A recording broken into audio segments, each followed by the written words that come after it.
The ceiling fan turns slowly above me, moving the warm October air in lazy circles.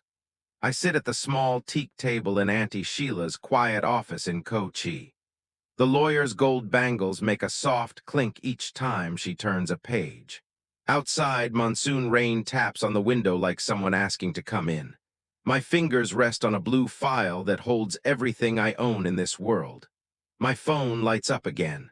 Arvind, call number 52 in 4 days. I let it ring. Auntie Sheila pushes her spectacles up her nose and speaks softly. Leela, are you completely sure? I nod once. The pen feels cold between my fingers. I sign my name, Leelavathi Krishnan, slowly, the way we write when we know something can never be taken back. Then I sign the next page, and the next. Each stroke feels like closing a door I once kept wide open for my only son. I smell the wet earth coming through the open window. I hear the distant temple bell from the street below. 4 words changed my life forever. 4 words my son said to me at his own wedding. 4 words that still echo in my chest every single night. But you will only know what they are after you walk with me through what happened. Because this story did not end at the wedding. It began there. 3 weeks ago, I was standing under fairy lights in a banquet hall in Thrissur. The jasmine garlands were so thick the whole hall smelled like a temple in the morning. I watched my Arvind, tall, handsome, the little boy who once cried if I left the room, laughing with his friends, his cream sherwani catching every light. I remember thinking, his father would have been so proud. My husband Suresh left us 15 years ago. One sudden heart attack while reading the newspaper on the veranda. After that, it was only Arvind and me in our old house in Kadavanthra. I never remarried. I stitched blouses, gave tuition, saved every rupee so my son would never feel he missed anything. I thought I had done it right. I thought love like that is always returned. I was wrong. The next morning after the wedding, my phone rang while I was making filter coffee. I saw Arvind's name and my heart lifted. I thought he was calling to say sorry, to ask how I reached home safely, to say, "Ma, come back, we miss you." Instead, the first thing he said was, "Ma, can you courier the original house deeds today?" Just like that. No good morning, no sorry, only the deeds. I stood there holding the steel tumbler coffee dripping onto the counter. Something inside me went very quiet. That quiet place is where this story truly begins. Auntie Sheila stamps the last page. She slides the file into a brown envelope and seals it with red wax the old-fashioned way. My phone buzzes again. Arvind, I finally pick up. "Ma, did you find the papers?" His voice is bright, excited like nothing happened. I look at the sealed envelope in front of me. I look at the rain still falling outside. "Arvind," I say very softly, "listen carefully. I am going to say this only once." He goes silent. I can almost hear his breath stop. But I don't tell him yet, not until you know how we reached this moment. Stay with me. The next part is where the real pain starts. Let me take you back 6 months before the wedding. Arvind brought home a girl named Mira. She walked into our small house with confidence, designer handbag, perfect English, and a smile that never quite reached her eyes. She touched my feet and called me Amma in the sweetest voice. My heart melted like jaggery and hot payasam. I thought, finally, light is coming back into this house. I polished my mother's gold chain, kept it ready for her. I started putting aside money every month for the wedding. Mira came from Bangalore. Big job, big dreams, big plans. Slowly, I began to feel like an outsider in my own son's life. Whenever I suggested something simple, like making our families Ada Pradhaman for the Sanjeet, Mira would laugh lightly and say, "Amma, we want everything modern." Arvind never corrected her. He just looked at his phone. One evening, Mira sat on our old teak sofa and said, "Amma, after marriage we will all stay here, right? This house is so spacious. Only one small thing, the bank needs the property in Arvind's name for the home loan. Less paperwork later." I smiled and said, "Of course, Beta, this is Arvind's house too." She touched my hand. Exactly, Amma, just a small transfer, nothing changes for you.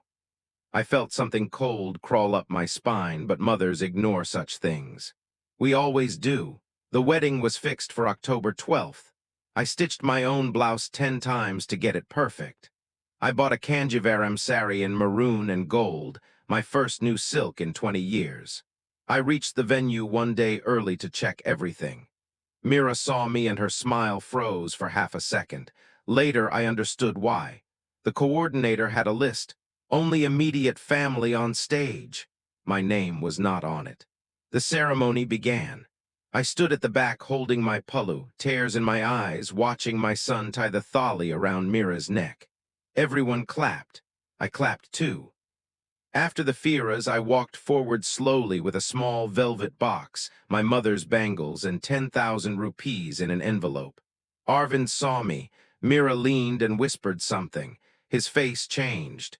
He took my elbow gently, pulled me behind a flower pillar, and said the 4 words I will never forget.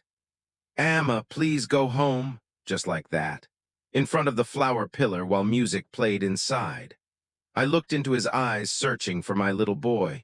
He was gone. I nodded, picked up my handbag, and walked out. The night air was cool. Our old driver, Manny, opened the car door without a word. He saw my face and understood everything. The drive back to Kochi took 4 hours. I reached home at 2 a.m. The house was dark. I sat on the sofa and waited for morning. At 9:30, the doorbell rang. I thought, he came to say sorry. I opened the door with hope. Arvind and Mira stood there in new clothes, looking fresh, smelling of expensive perfume. Arvind stepped in and asked, "Ma, where are the original deeds?" No hug, no, "Are you okay?" Only the deeds. My legs felt weak. I held the door frame. "Which deeds, Malu?"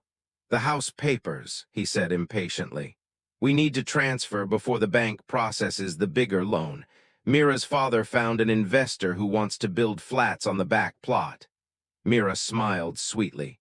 "Amma, you promised, remember, it's just paperwork." I looked at my son. Yesterday he sent me away from his wedding. Today he wanted the roof over my head. Something inside me broke, but very quietly. Stay with me. In the next part, you will hear exactly what I told them that morning, and why those deeds will never leave this house as long as I am alive. I asked them to sit. They sat. I went inside, opened the old Godrej almirah, and took out the blue cloth file my husband had labeled in his beautiful handwriting. "House documents, very important." I held it for a long time. I remembered the day Suresh brought these papers home in 1998. He had danced with me in this very room, saying, "Leela, no one can ever take our home from us now." I remembered Arvind learning to walk between these walls, falling, crying, getting up again. I walked back and placed the file on the teak table. Arvind reached for it. I placed my hand on top. I spoke very slowly. "Arvind, yesterday you asked your mother to leave your wedding because I made Mira uncomfortable. Today you want the only home I have. Tell me, Beta, did you sleep even 1 hour last night thinking about me?" Silence. Mira shifted on the sofa. Arvind looked at the floor. Mira spoke first, voice honey-sweet. "Amma, don't make it emotional. This is practical. The back plot is useless anyway. 6 flats can come up. Crores, Amma. You will also get money. You can buy a nice 1-bedroom somewhere peaceful. Somewhere peaceful, like an old-age home. Like I am a burden to be moved aside." I looked at my son. "Arvind, answer me. Do you also think your mother is a burden?" He opened his mouth, closed it, opened it again. "Ma, it's not like that. It's business. Business." My son had started speaking a language I never taught him. I lifted my hand from the file. "Take it," I said. His eyes lit up. He pulled the file towards him. I continued, "But understand one thing. The day these papers leave this house in your name, I will leave with my small suitcase. You will never see me again. Choose." The room went so quiet I could hear the ceiling fan clicking. Mira laughed nervously. "Amma, drama is not needed." I turned to her. "Beta, I am 61, not 6. I know drama. This is not drama. This is truth." Arvind's hand stopped on the file. He looked confused, like a little boy who dropped his ice cream and doesn't know why. They left 20 minutes later. The files stayed on the table. Mira was angry. Arvind looked lost. The door closed. I sat down and cried for the first time since the wedding night. Silent tears, the kind that don't make noise but break you completely. For weeks my phone stayed silent. No calls, no messages. Neighbors started whispering. Some pitied me, some judged me. I kept quiet. I woke early, watered my tulsi, made coffee for one, stitched petticoats for the tailor shop. Life became slow but peaceful. Then one Sunday evening the doorbell rang. I opened it and saw Arvind standing alone. No Mira. He had lost weight. His eyes were red. He said, "Ma, can I come in?" I stepped aside. He walked straight to the sofa and started crying like when he was 5 and had fever. I sat beside him and placed my hand on his head. Mothers always do. Stay with me. In the next part, he told me everything about the fights, about the loans, about the truth behind that wedding night. And I made a decision that changed both our lives forever. Arvind sat on the same old sofa and cried for a long time.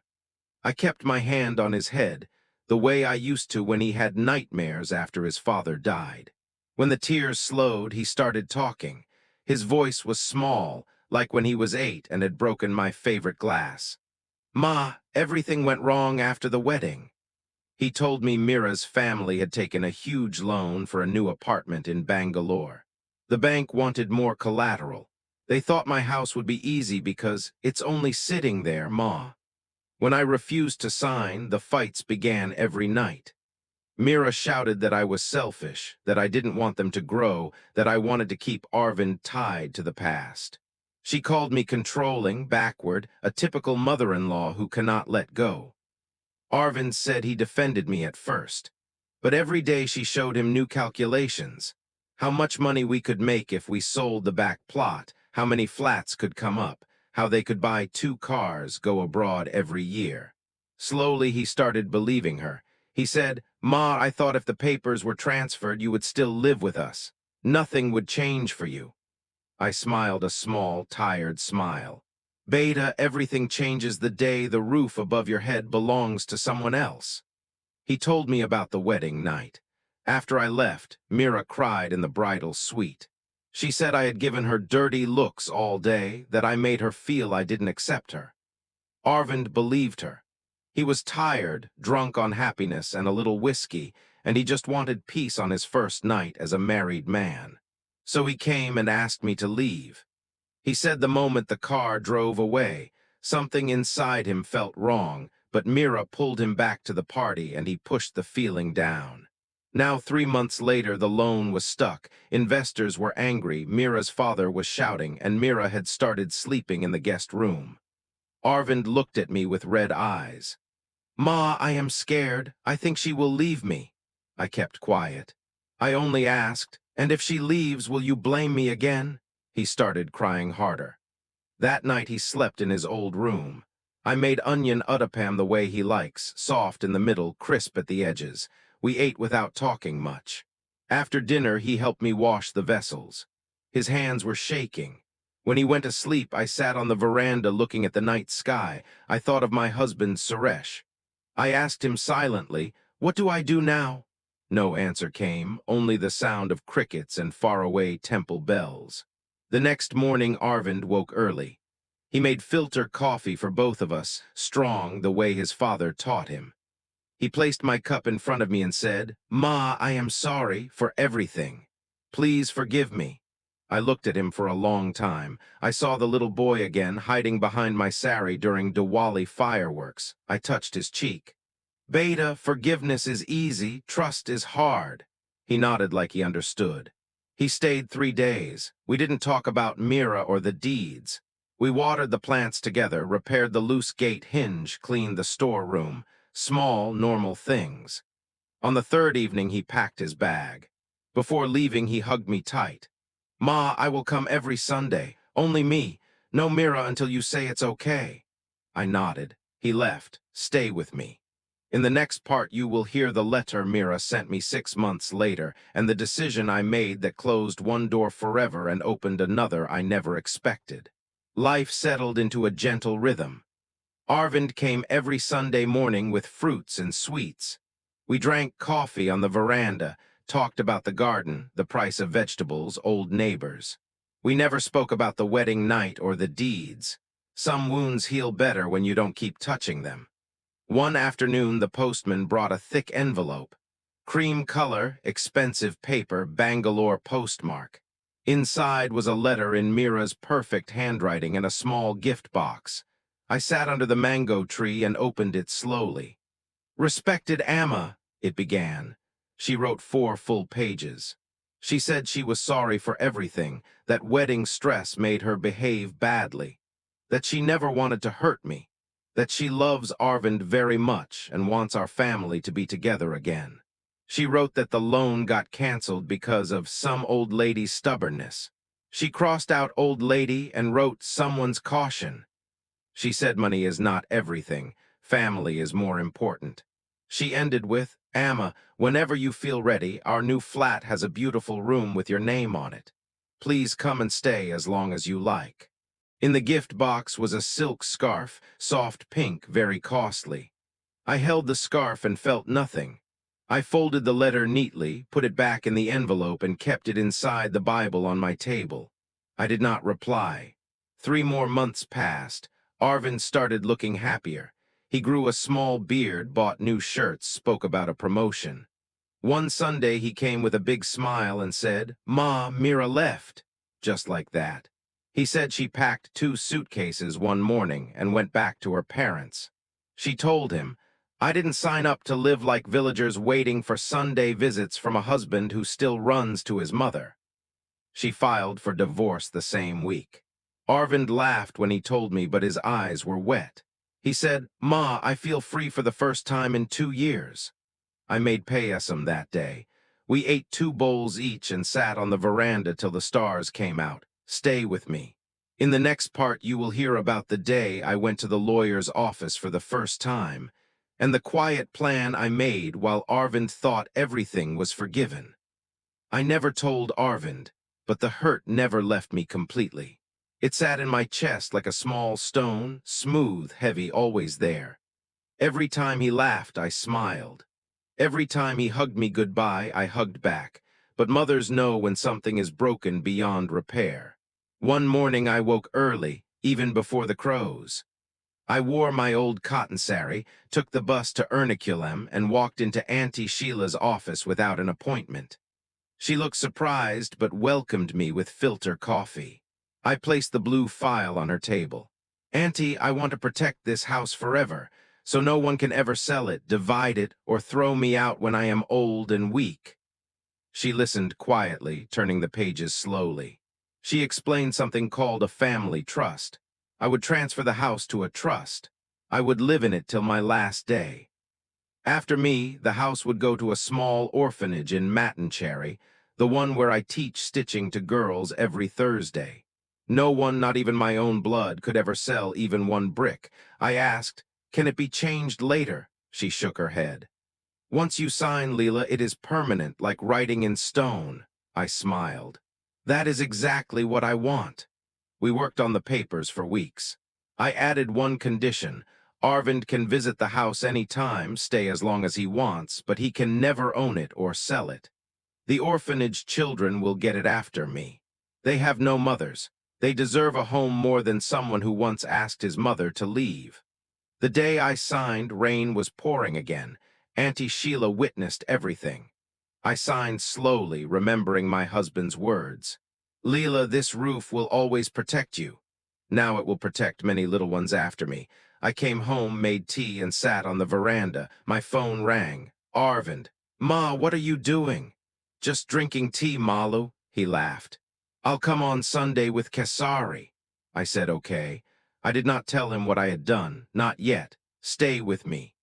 In the next part, you will hear the Sunday Arvind found the truth, and the 4 words I finally said to him on the phone that closed everything.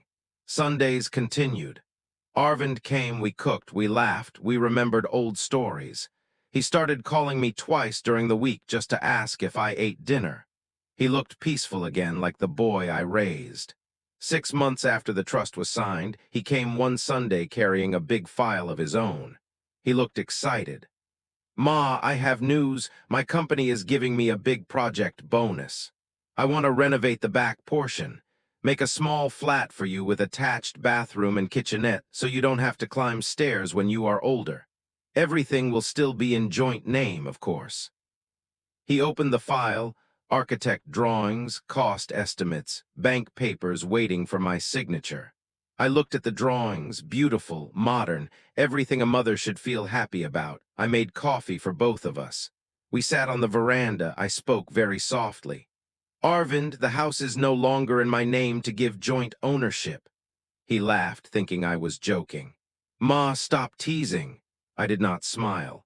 "I transferred it to a trust last year. After I am gone, this house will belong to the orphanage girls in Mattencherry."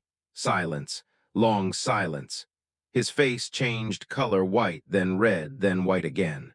"What?" His voice cracked. I repeated slowly, clearly. He stood up. "Ma, you can't do this. This is my house too. Appa built it for us." I looked at him calmly. "Appa built it for the person who would protect his wife, not for the son who asked her to leave his wedding." He shouted for the first time, not loud but shaking. "You did this to punish me?" I shook my head. "No, Malu, I did this to protect myself and to keep a promise to your father." He walked up and down the veranda like a trapped animal. He begged, he cried, he got angry, he begged again. I sat quietly and let him feel everything. Finally, he sat down, head in his hands. "Ma, I am sorry, I really am. Please undo it." I touched his shoulder. "Some things cannot be undone, just like some hurts cannot be forgotten." He cried like a small boy. "Stay with me." In the next part, you will hear what happened 1 year later, when Arvind came with a different request that surprised even me. A full year passed. Arvind still came every Sunday, but quieter now. We spoke less, smiled more. He brought plants for the garden, fixed leaking taps, painted the gate. He never mentioned the trust again. One Sunday he came with a small girl, barely 7 years old, thin, big eyes, wearing a faded frock. He held her hand tightly. "Ma, this is Lakshmi. From the orphanage you teach stitching too." I remembered her. She was the quiet one who watched everything. He said the orphanage was shifting to a rented building because the owner wanted it back. They needed a permanent home urgently. Arvind looked at me with soft eyes. "Ma, the trust you made, can the orphanage move here while you are alive? The girls can stay in the back rooms. You will have company. I will pay for extra food, electricity, everything, please." I looked at little Lakshmi hiding behind his leg. I looked at my son's face, older, gentler, humbled. I smiled.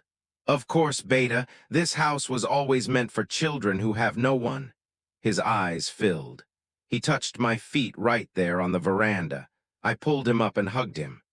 Within a month, 12 little girls moved in with their 2 caretakers. The house filled with laughter, running feet, crayon drawings on walls, school bags everywhere. They called me Amma. They fought to sit next to me during dinner. They slept in the rooms my son once thought would become flats. Arvind came every day after office, not just Sunday.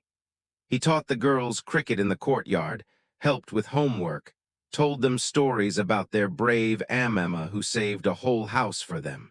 Sometimes I watched from the window and tears came, happy tears this time. Stay with me.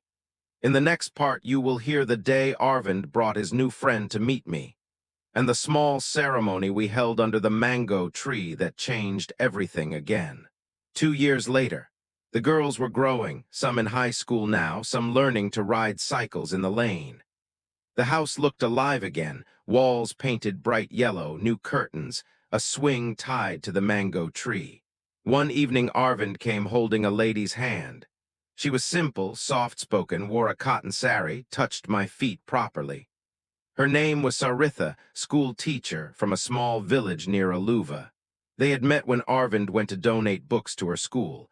He said shyly, "Ma, I want to marry again only if you bless us." I looked at Saritha's kind eyes and knew. We had a small wedding in the courtyard. Only 30 people, marigold garlands, filter coffee in steel tumblers, payasam made by the orphanage girls. I wore my old kanjivaram again, the same one from the first wedding. This time I sat on the stage the whole time. This time my son never left my side. After the ceremony, Arvind and Saritha touched my feet together. Arvind whispered, "Ma, thank you for teaching me what family really means." I cried openly that day. The girls clapped and threw rice and danced around us. Saritha moved into the house with us. She teaches the orphanage girls in the evenings. She calls me Amma with real love. Sometimes when I wake up at night, I hear her singing old lullabies to the little ones. My house is full again. Stay with me. This is the last part, the quiet evening when everything came full circle. 5 years have passed since that small wedding under the mango tree. I am 68 now. My knees ache when it rains, but my heart is light. The orphanage has grown, 25 children now. The trust is strong. The house will never be sold. The girls know this is their forever home. Arvind and Saritha have a little daughter, 2 years old, naughty, always running to me with sticky hands calling, Amma. They named her Leela after me. Every evening the courtyard is full of children's voices, cricket balls, laughter. One evening I sat on the veranda with my filter coffee, watching the sun set orange behind the coconut trees. Arvind came and sat beside me. He held my hand like he did when he was 5. "Ma," he said softly, "do you forgive me completely now?" I looked at him, my only son, my biggest hurt, my greatest pride. I pressed his hand. "Beta, I forgave you the day you brought Lakshmi home. Love is not about keeping count." He rested his head on my shoulder the way he did when he was small. We sat like that until the stars came out. My dear friends listening to this story tonight, never be afraid to protect your dignity. A mother's love is ocean deep, but it should never drown her. Sometimes saying no is the greatest gift you give your child, because it teaches them the value of what they almost lost. Sometimes the house you save becomes a home for many more hearts than you ever imagined. If you have a mother, call her today. If you are a mother, hug yourself a little tighter tonight. And if life has hurt you, remember, wounds can become doors, pain can become purpose, and love, real love, always finds its way back when it is meant to stay. Thank you for walking this long journey with me. I will go inside now. The children are calling Amma for bedtime story. Before I go, if this story touched your heart even a little, please subscribe to the channel, give this video a small like, and share it with someone who needs to hear that it's okay to protect their peace. Your support keeps these real stories alive for so many aunties and uncles who have no one to tell their pain to. Take care, my dears. God is kind. He always finds a way to heal what we think is broken forever. Good night.